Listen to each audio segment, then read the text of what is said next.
Well, we still got, a lot of conference play left, and we've lost 3 games in the fourth quarter, really.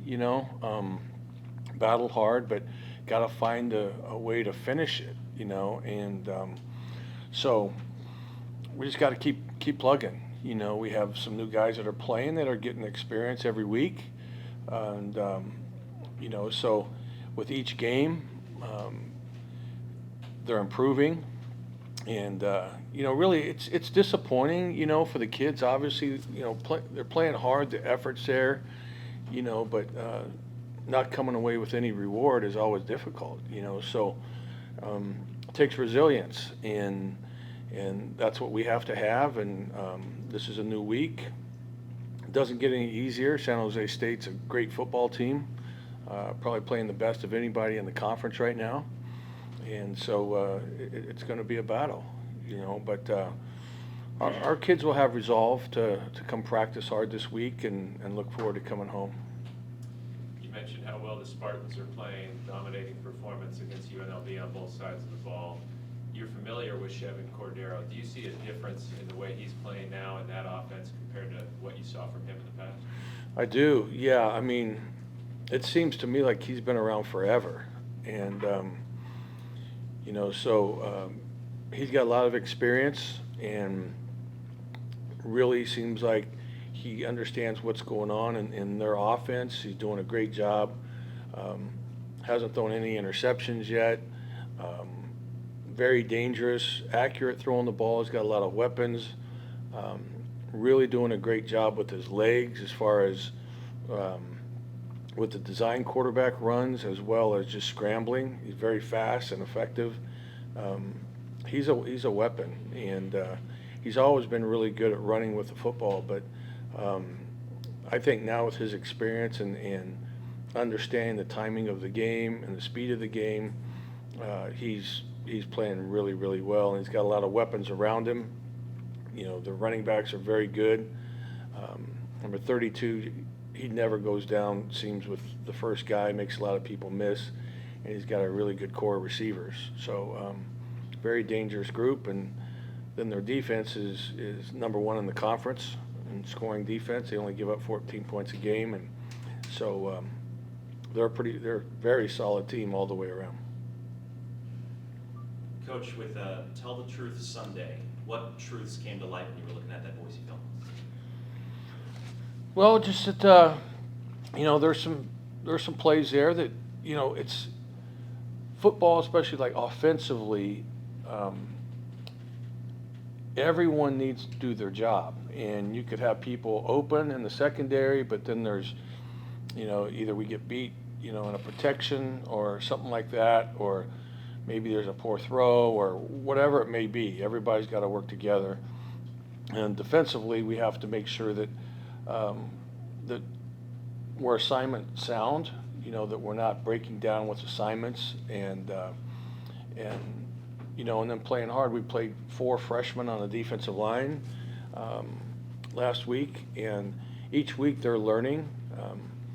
But really, the tell the truth thing is about resolve, and it's about resilience, and because we put a lot of time and energy and effort into this, and when you don't come away victorious, it's obviously going to take an effect on you. And so after the 24 hours of letting that set in, which we should be disappointed, but not totally discouraged, because each week we're improving in certain areas, and each week it's a new opportunity. With the injured guys, can you give us an update on where Jake is, where Evan is, where Josh Kelly is, and will we be able to see those guys on the field this Saturday? I don't believe so. Again, like I said, it's week to week, and so we don't know. We'll see what goes on tomorrow.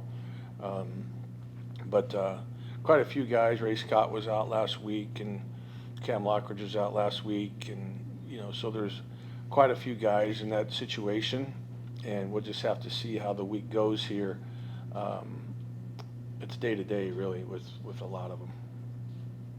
Assuming that you don't have Jake on Saturday, is the plan to still go with Logan, or do you maybe want to mix it up there a little bit?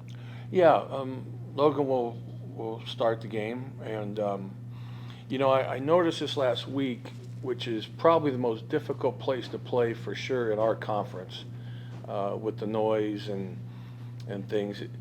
You could tell that it's only a second start, and so in a very difficult environment. And for a quarterback, you have to feel the speed of the game, with the rush around you and just everything.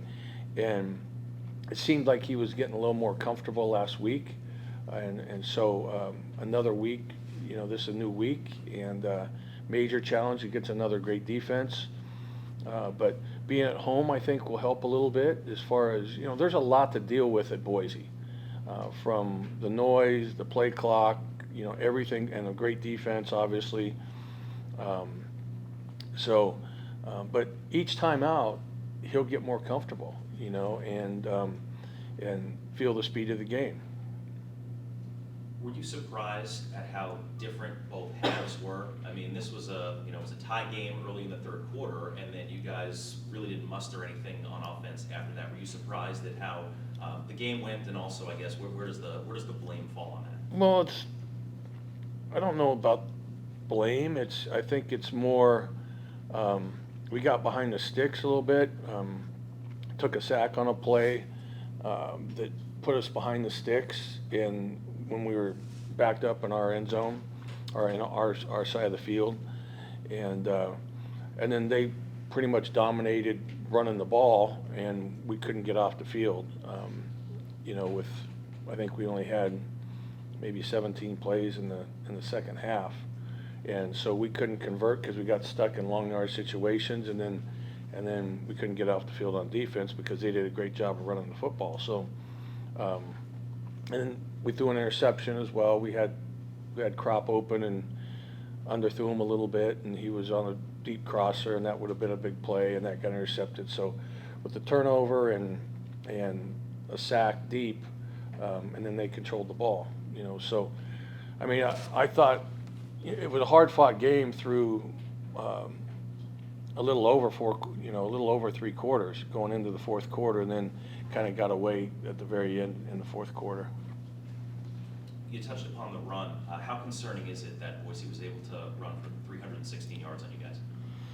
Well, it is, and they did the same thing the week before to San Diego State, and so they're very good up front, and their backs are very good, and now all of a sudden you put in the quarterback that they had, that you have to account for the quarterback run, which we kind of held him under control a little bit as far as that was concerned. But Halani hit some creases on us and made some big plays. With your running back situation, any particular reason why Sherrod only got 1 carry in that game? No, I mean, Mims was playing, most of the game, and so there's nothing, no hidden agenda behind that at all, just the way it worked out. And then the last question for me, I just feel like, obviously with Devante Adams coming back, that it's going to be a big day on Saturday. You were very excited in 2017 to announce Derek Carr's jersey retirement. What are your thoughts on Devante being in the building, his career both at Fresno State and the NFL, and him having his jersey retired?